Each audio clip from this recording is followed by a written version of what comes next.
Hi hello guys. So ఎక్కడికి వెళ్తున్నాము అనుకుంటున్నారా? సో హైదరాబాద్లో ఉన్న పెద్ద నెహ్రూ జులాజికల్ పార్క్కి అయితే వెళ్తున్నాము.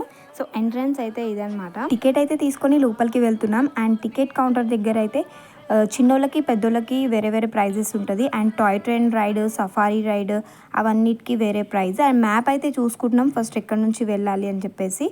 ఇంటి నుండి 10:30 కల్లా బయలుదేరాము. సో ఆకలేసేసింది, వచ్చే వరకు ఆఫ్టర్నూన్ అయిపోయింది కాబట్టి వెజిటేబుల్ బిర్యానీ, కర్డ్ రైస్ అయితే తీసుకున్నాము. అండ్ తినేసిన తర్వాత ఫస్ట్ అయితే బర్డ్స్ దగ్గరికి వెళ్ళాము. సో మేము తిరిగి చూడడం కన్నా రెస్ట్ తీసుకోవడమే ఎక్కువైపోయింది. సో ఇక్కడికి రాక కొన్ని ఇయర్స్ అవుతుంది. అప్పుడెప్పుడో 6th క్లాస్ ఆర్ 7th క్లాస్లో టూర్కి అని తీసుకొచ్చారు. అండ్ ఇప్పుడైతే మా జషు పాప కూడా చూస్తుంది కదా అని చెప్పేసి వచ్చాము. సో అన్ని యానిమల్స్ అయితే నేను కవర్ చేయలేదు, బట్ నేను చూసినంత వరకు నేను తీసిన. అండ్ స్నేక్స్ అయితే లాస్ట్కి మిస్ అయిపోయాము. సో క్లోజ్ అయిపోయింది. సో ఫిషెస్ చూసి ఇంటికైతే బయలుదేరిపోయాము. సో ఈ వీడియో నచ్చితే please do like and subscribe.